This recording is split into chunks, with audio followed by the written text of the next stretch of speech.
Welcome to the You Are a Philanthropist podcast. Today we're talking with Dr. Kirk Adams.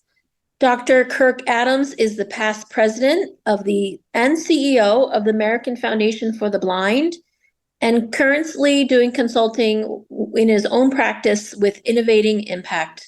You are the kind of person who wants to improve the lives of others, but you need to take pride in your everyday actions. You Are a Philanthropist believes that every act of goodwill deserves to be recognized as philanthropy. Each individual action you take impacts another's life. Believe that what you do makes a difference. So call yourself a philanthropist and start a ripple effect of generosity that boomerangs back to you. Go to youareaphilanthropist.com/shop. Style your outside to match your inside. Choose a t-shirt, hoodie, or bag to show how much you love giving to others. That's youareaphilanthropist.com/shop. Hey y'all, I just want to remind you that I need you to subscribe, rate, and review to this podcast. If you're enjoying it and want more conversations like this and want to help people get more involved with philanthropy, please subscribe, rate, and review. I want to thank you to the people who have already rated this podcast 5 stars. Please click to rate it 5 stars. And here is some awesome reviews. I love hearing the different stories from a variety of people's personalities. We all can contribute with the strengths we have in making the world a better place for all of us to live in. Here's another one. I really enjoy this podcast. It's encouraging to see that I don't have to be a multimillionaire who created a philanthropic foundation to impact people. It's my small gifts of my time and resources that add up. I am a philanthropist.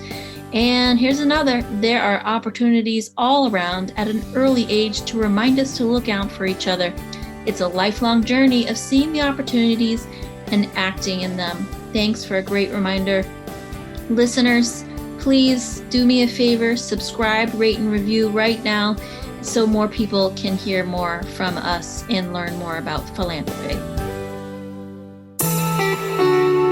Welcome to the You Are a Philanthropist podcast with Jen Klein, a certified fundraising executive and philanthropic entrepreneur. This show is dedicated to empowering and inspiring you to make a difference in your community and our world. Jen believes all acts of kindness matter, and this show is designed to help you take pride in your everyday actions of improving the lives of others and making a change in the world. Now, here's Jen. Kirk, welcome to the show. Thank you so much. I'm really looking forward to this conversation. I'm so inspired by you. You have personally been impacted through the American Foundation for the Blind and your own impact. Can you tell me more about how you got started there and share your story of impact?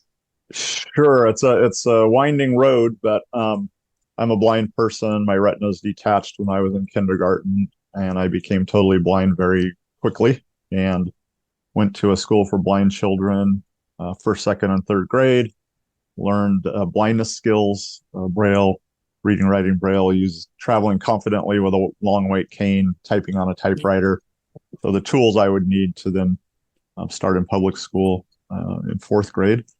And I was given 3 really important success factors at the School for the Blind. I was given the skills that people with disabilities need, in my case, blindness skills.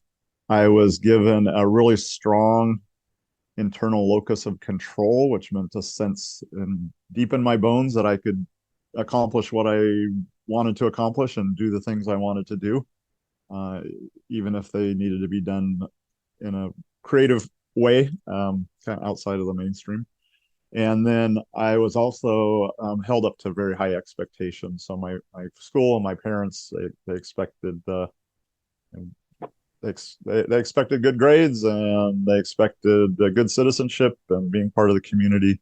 So those are 3 of the success factors that we know blind adults need in order to succeed in life. And I was blessed by receiving those things as a young child. As I went through school, high school, performed very, very well, college, very, very well. Phi Beta Kappa cum laude, and then started searching for work. And only 35% of us with significant disabilities are working. So there's a large unemployment problem, which leads to a large poverty problem. And I faced a lot of those barriers when I graduated, looking for work, wanting to work, start a family, buy a home, and started running into those barriers that so many people do. And I wound up in a job that wasn't my ideal, which I know many young college graduates don't start off with their ideal job, but I was hired by a securities firm to sell tax-free municipal bonds, which I did for 10 years. And then I turned 30 and really decided I wanted to do something else with my life. So I got the What Color is Your Parachute book out of the Talking Book and Braille library, and I followed every step. And at the end, got clarity that I should be in the nonprofit sector. I should be in a leadership role, and I should work to create opportunities for other people who are blind to make the road easier for the next generation of young blind people moving through life. So again, I followed the book's instructions and asked for informational interviews, and I interviewed informational interview with a woman who was CEO of Planned Parenthood of Western Washington, and kind of told her the little story I just told you. And she said, well, I was also a securities broker, and I also decided to pivot into the nonprofit sector. And I think you should do that by becoming a professional resource development fundraising person, because you've spent the last 10 years talking to people about their financial goals, and you're comfortable talking about financial matters, and there's a crying need for professional resource development people. So I started applying for fundraising jobs and not getting them because I didn't have any experience, which was fair. But I got a newsletter from the Talking Book and Braille library, which I use a lot, and they said they needed to raise $200,000 or cancel one of their programs called the Evergreen Radio Reading Service, where sighted people read newspapers that blind people could listen to the daily paper. So I called the librarian. I'd known her a long time, and again told her my story, and said, how about I come down and volunteer 20 hours a week and raise this 200,000. That'll solve your problem. It'll give me something to put on my resume. And that's what we did. 20 hours a week. She assigned this was in the early 90s, 93-ish. And she assigned a library volunteer to read the Washington State Trust Directory to me, which is a printed volume, thick as a big city phone book. And we read the trust directory. And if there was a foundation or a trust that seemed like a possible fit, I wrote a letter of inquiry. I got a book on cassette from Reading for the Blind and Dyslexic, read by a volunteer somewhere, on getting funded, how to write a grant proposal, and got some opportunities to submit some grant requests, and had what I now know was beginner's luck. Got a couple of nice sizable checks, and the state Talking Book and Braille library was administered by Seattle Public Library, and they asked if I would stay on, and they created a position for me.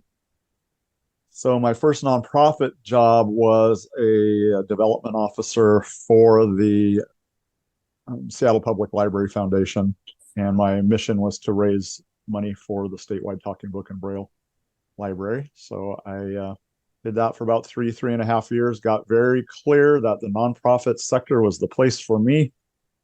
Went back to school and got a master's degree in not-for-profit leadership.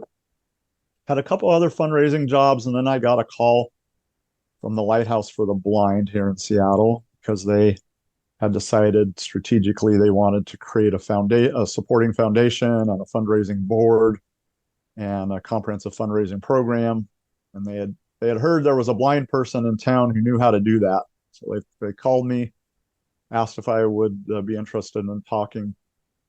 My wife and I went in and took a tour and saw some amazing things. The lighthouse is an amazing place. They're a social enterprise. They employ people who are blind and deafblind in businesses that generate revenue. And one of them being aerospace manufacturing, a big computer numerically controlled machine shop with blind and deafblind machinists making parts for all the Boeing aircraft. So at that time, 45 deafblind employees. So we saw a lot of sign language, tactile sign language interpreting going on, and blind and deafblind people running this very sophisticated manufacturing equipment, making parts, titanium, aluminum. And we walked out the front door, and my wife said, "You have to come work here." So I became the first development officer at the Seattle Lighthouse for the Blind. And about 5 years in, I was asked to take on more responsibility, and they created a position called General Manager of Administration. So I had fundraising and marketing and strategy and HR, IT, everything but the manufacturing. And then our CEO, excuse me, brought me into his office. He was a sighted person, been there 25 years, and said, part of my legacy is I want a blind person in this role as CEO. And would you want to go through a process to become qualified to apply and be considered? No guarantee, but would you like to put the work in? And I said yes. And to their wonderful credit, the Lighthouse hired a consultant who worked with me, and we matched my knowledge, skills, and abilities against each KSA that would be needed to be a successful CEO of that organization. And wherever there was a gap, we put in a development plan. So I spent about 15 months. Things like I did not have an aerospace background or a manufacturing background. I had more of a finance background. So I needed to learn how the aerospace industry worked and supply chain and the ISO standards for aerospace. The Lighthouse was part of a federal employment program called Ability One that allows nonprofits employing people with disabilities to get government contracts for products and services. So I needed to learn how all of that worked. And then he announced his retirement. They hired a search firm. I put my name forward, and through process, I was given an opportunity to step into that president and CEO role. And we had a long transition period, which was a blessing and a curse. But eventually I had that opportunity to lead. And after a couple of years in that leadership role, I really, again, got another level of clarity that leadership was the key to really making transformational change in the lives of people who are blind. So I went back to school again and got a PhD in leadership and change through Antioch. I was invited to join the board of the American Foundation for the Blind kind of midstream during the PhD program, which I did. And then somewhat similar to the Lighthouse, there was a long tenured CEO who had been there more than 20 years. He was a blind individual and 100-year-old organization. And he had a talk with me and said, I think that you're probably the best person in the country to lead the American Foundation for the Blind into the next century. It was the most iconic, historic blindness organization. Helen Keller was the brand ambassador for 45 years. She left her estate archives, and all of her estate to American Foundation for the Blind. So a deep, deep legacy. And being on the board, I knew it was a financial turnaround situation. Their revenue model had really, really changed. They were the blindness organization for many decades, from the 20s through the 70s, 80s. Helen was there until she passed away in 1968, and she was a fabulous fundraiser. So lots of people left the American Foundation for the Blind in their wills and estate plans because of her. And like I say, she passed away in 1968. So in the 90s, the very robust stream of bequests started to taper off. And then in the 2000s, it tapered off some more. And around 2010, it really fell off the table. So the organization, unfortunately, didn't adjust quickly, nimbly enough. So they were running significant deficits, eating the corporate reserve at an unsustainable rate. So in May of 2016, my wife and I moved from Seattle to New York City. The offices were at Two Penn Plaza next to Madison Square Garden, and we lived in Brooklyn. I recommended to the board that we close the very large, very, very expensive New York offices and take those jobs virtual pre-pandemic, and we did that and opened a small headquarters, Arlington, Virginia, to be close to public policy work. So we moved there, and I spent 6 years at the American Foundation for the Blind, doing the hard things one needs to do to get things back on a growth track. So, right sizing it, bringing in different folks with different skills, bringing fundraising into the 21st century, transitioning programs to other organizations, closing offices, selling buildings, but left with 2 good growth years on the books, and started my consulting practice about a year and a half ago. And I primarily work with both for-profit and nonprofit organizations on accelerating inclusion of people with disabilities in their workforce. And I know you are a philanthropist, so I did want to say that from early on, I would donate 10% of my earnings to nonprofits. And I became very strategic early on, and I would pick typically 3 organizations and reevaluate annually, but 3 organizations who were doing work that I admired and wanted to support. So for many, many years, given to the American Council of the Blind, National Federation of the Blind, and Vision Serve Alliance, which is an association of nonprofits in the blindness field. So being a regular donor allows you to really engage with a nonprofit, depending on how engaged you want to be. If you're giving every month, you establish a voice. If you become a member, there's a membership or an association for any cause you can think of. So if you become a member, if you step into some leadership roles, serve on committees, you can start shaping things and really multiplying your impact rather than writing random checks throughout the year. So that's something I really advocate that people do. And the other thing, and I'll stop talking, but the other thing you and I talked about is kind of democratizing philanthropy, that it's not just for super wealthy people, that giving consistently, including a charity in your will or your estate plan, just a simple bequest of portion or percentage of your estate. And then I'm really interested in crowdfunding, and how I had a great success at the American Foundation for the Blind with GoFundMe. We raised $320,000 over a 5-day period to fund creation of a Helen Keller documentary. I've had some experience with Kickstarter. I've also had some unsuccessful experiences with crowdfunding, because there are certain things you need to do, like a capital campaign or an endowment campaign. There are certain kind of building blocks you need to put in place to make crowdfunding successful. But I'm very excited about it, and would love to talk more about that and get your thoughts too, Jen.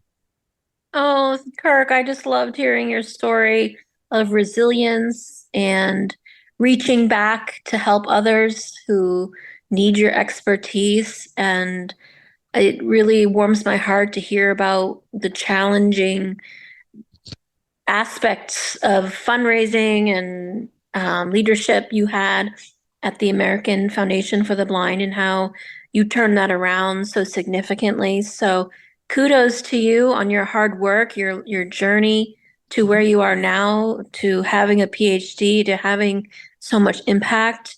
And it's really inspiring. I'm so excited to hear about our mutual passion about democratizing philanthropy. I think it's not something people talk a lot about, but really this sense of how can we all work together? How can we be partners? And recognizing people at all levels of giving, whether it be through your time, talent, or treasure, and really allowing everybody to come to the table. I think that's what this podcast is about. And I'm so excited. It's a passion of yours as well. Can you tell me what you most enjoy about your experience and work in the nonprofit sector? Yeah, I can. And that's the outcomes of creating opportunities for blind people, in particular people with disabilities in general, to thrive. And in my case, I'm focused on employment. I mentioned the 35% of us are in the workforce. About 70% of the working age general population is in the workforce, so we're about half. And if you look at unemployment numbers, if it's 4% of the general population is actively looking for work and collecting unemployment, that'll be double for us. So our outcomes are always half as good or twice as bad. High school graduation rates, college entry rates, college graduation rates, employment, where majority of us work for nonprofits or government, narrow band of occupations, mostly don't get past the bottom couple levels of the org chart. So my pleasure is to create opportunities for blind people to become employed and live life, do the things that we want to do as people in our society. Get married, have kids, buy homes, take vacations, all the things. And I'm super excited right now about a project. I've partnered with a for-profit company called Nova Coast. They're a cybersecurity company, and we've developed a training program to train blind individuals for careers in cybersecurity, to sit for Network Plus and Security Plus certifications, and then move into this fabulous growth industry. And we're getting it set up state by state as a vendor to the vocational rehabilitation agencies in the states. And those are funded through the Department of Education, Rehabilitation Services Administration. So they can people can have their training and certification tests paid for through the Department of Education. And then the White House came out with a national workforce and education strategy for cyber last summer, and they cite 755,000 open cybersecurity jobs. So living with disability allows us to create some great strengths that are really desirable to employers, like resilience and grit and creative problem solving, ability to work in teams, and good communication skills. So it's really, really cool to create this pathway for talented, passionate people who want meaningful employment and the dignity of work and careers, and then to have that pathway go into an industry that is crying out for talent and will continue to do so for the foreseeable future. So that's a beautiful thing. So that I talked to parents of blind kids. They've probably never met a blind person before in their lives, just like my parents. When my retina's detached, they didn't know any blind people. They didn't have a clue of what to do. They were told, Kirk can't come back to the neighborhood school. He's got to go to the school for blind kids. And that turned out to be a great thing for me. But now parents typically won't, and the law says, like, your disabled child can go to your local school with his or her siblings and neighbors. And how to navigate all that and how to connect with other people who have a similar experience, other families. So that I think connecting. Now that I'm thinking out loud here on your your podcast, I think connecting, making connections, putting people together who can help one another, who can give each other active mutual support. Like I said earlier, um, whatever you're interested in as a person, however you want to make the world a better place, where however you approach that, there's other people with a similar mindset. There's organizations, nonprofits doing great work that you can get involved with. There's associations, there's membership organizations. So I think to connect and help people join in community, because I think community is the way we make things happen in the world. And so in the ways that I can help to strengthen and form community, I think those are the most satisfying moments for me. That's beautiful. I love that. Like I said earlier, you're reaching back to help people who have similar experiences to you. Yeah, And yeah. So yeah, so just a huge moment for me is when we lived in New York and we were preparing some virtual. It was our centennial was 2021, so it was during the pandemic at American Foundation for the Blind. So we wanted to create some special virtual content, and we interviewed kids at the New York Institute for Special Education in the Bronx, where they have about 150 blind students. And we interviewed a little girl who was probably about 7, and our theme was no limits. And we said, what does a life of no limits mean to you? And she just, with all the confidence in the world, said, I can be a helicopter pilot if I want to. no, And I teared up because she was so sincere and confident, and I just knew that pretty soon people were going to start telling her no. And that was an experience I had. Like, no, that's too dangerous. No, that's not possible. No, yeah, blind people can't do that.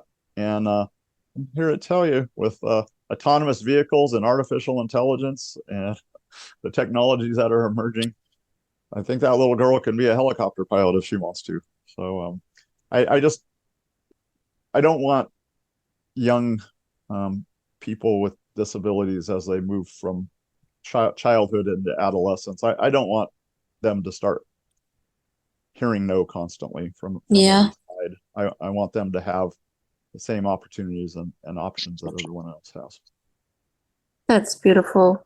And like you said, the grit and resilience that you need to when you're coming up against people who are either telling you no or don't know exactly what to do, like just find a way.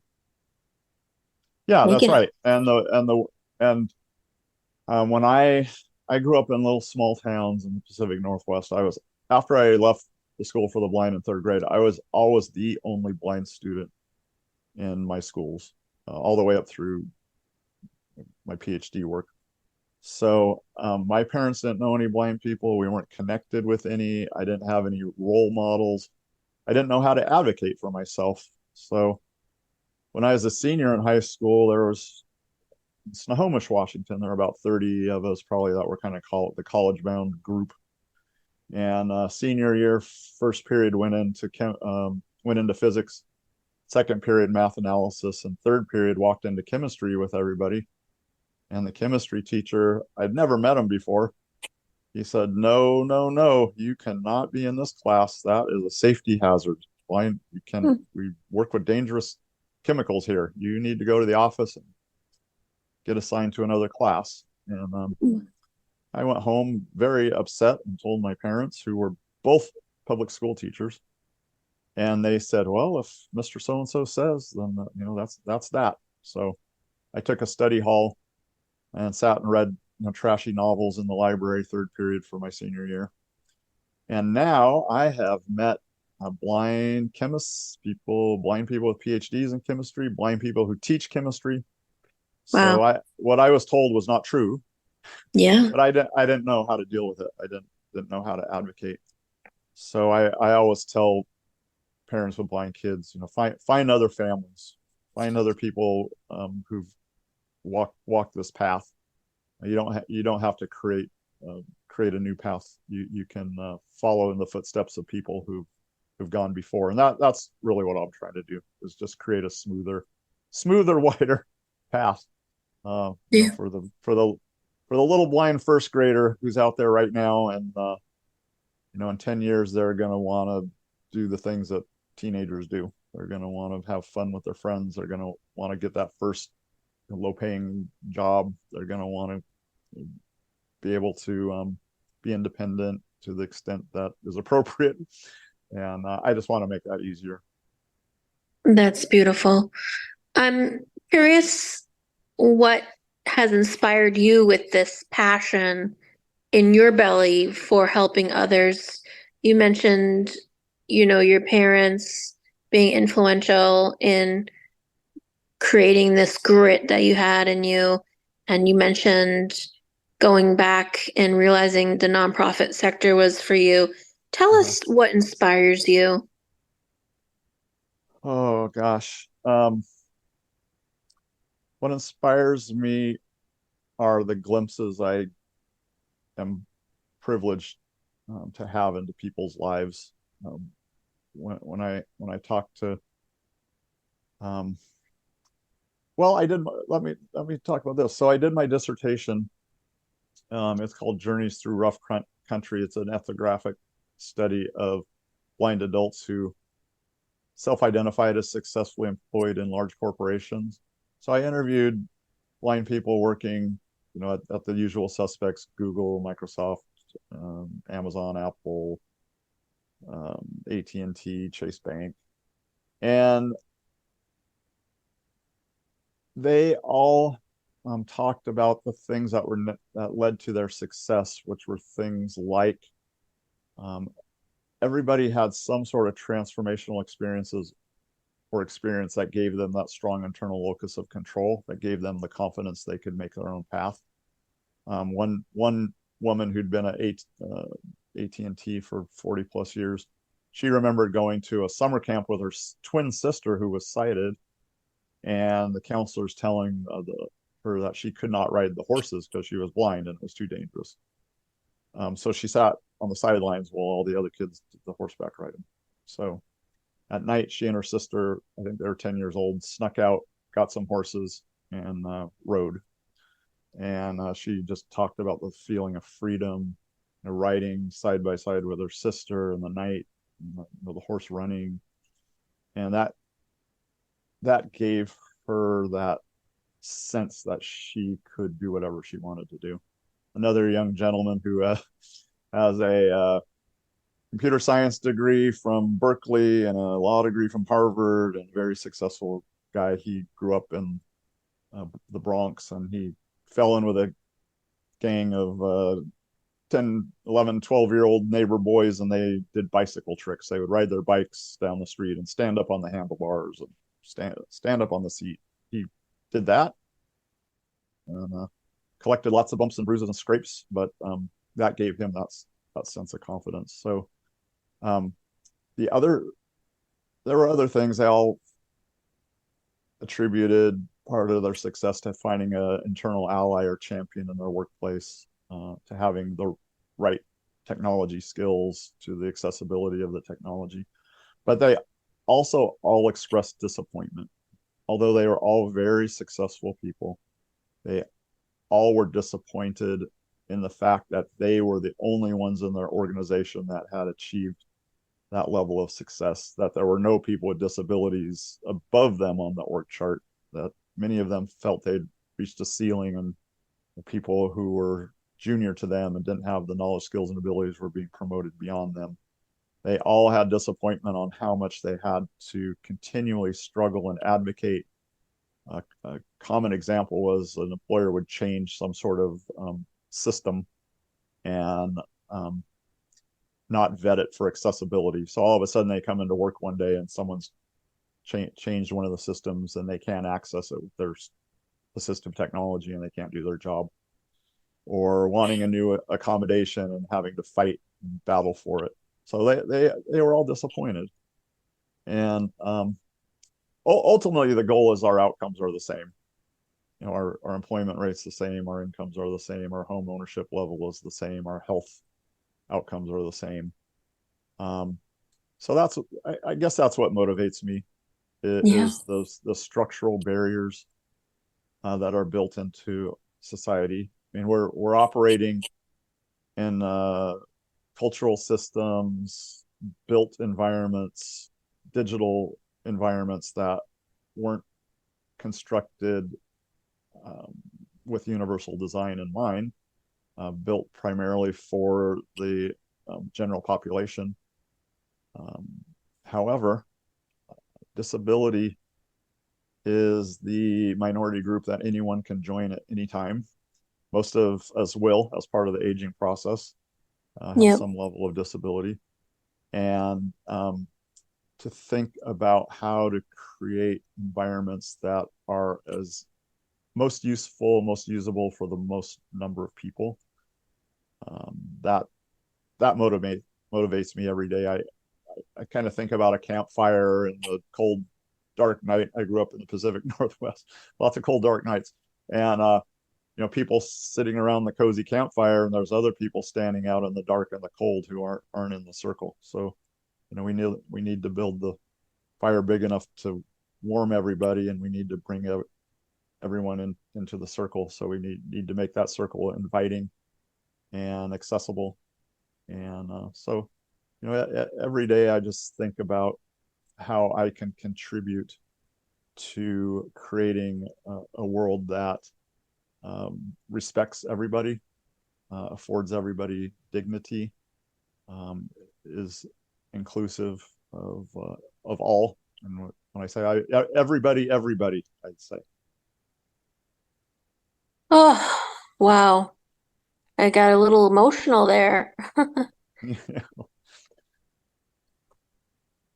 And there's so It's many so, people doing such good work. There's so many people so passionate, so committed, and as we say, you are a philanthropist. You can do your part, whether you want to jump in with both feet or you just want to give a little push on the flywheel. You can be very strategic about how you give your time and your money and your talent to the extent that you want to. But if you are strategic about it, you can really help make a difference.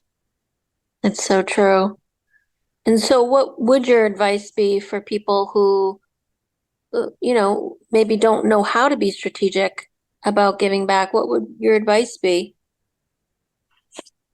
I guess my advice would be use the great technology tools we have and put a couple of keywords into a search engine and just explore a little bit in your area of passion. If it's environment, global warming, immigration, education, health issue that's near and dear to you. There are people out there trying to accomplish big things, and you can find who they are, where they are. You can find a local nonprofit in your community if that's comfortable for you. You can find a national organization. Sign up for some newsletters, read some things, make a gift. If an organization moves you, make a gift and um, see how they engage with you as a donor. See how that feels. Go in and visit, and any nonprofit with a physical space will love to give you a tour. So I would Yes. suggest those things. Excellent. And I can hear you explain to us about how important an equitable world is and how important it is to you to be a part of that solution. And I was wondering if you could expound upon that about what you want to see change to create a more equitable world. Sure. Well, um, what I want to see is a world that is intentionally inclusive of everybody's talents, passions, life force, whatever words you want to use. If we are putting up barriers so that people can't fully engage with life and our society and our economy, then we are not, as a civilization, we're not living up to our potential. So I think it's very holistic as far as wanting to continue to educate and make people aware about systems and how we can make them more efficient and effective if we can bring everyone's talent, skills, passions to bear. We've got some big problems to face in this world. Yeah. And if we're not using everyone's talents and passions and commitment, we're being inefficient. To put it just bluntly, we're not doing all that we can do if we don't create opportunities for everyone to contribute. Oh, that's how I think about it. That's beautiful. You gave me goosebumps again. Just thinking about telling young children they can't do something and people becoming, internalizing that and how detrimental that is, not just to that individual, but like you said, to our society. Yeah. And families, it's down to the family unit, the neighborhood, the community. I love Wendell Berry.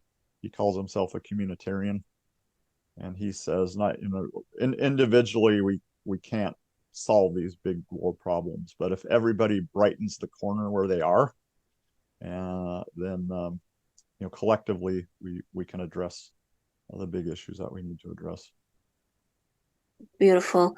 Can you tell my listeners how they can find you on the internet, on social media? Yeah, LinkedIn is where I spend most of my social media time. So I have a profile. It's Kirk Adams, PhD, or if you put in Kirk Adams Seattle, I pop up at the top.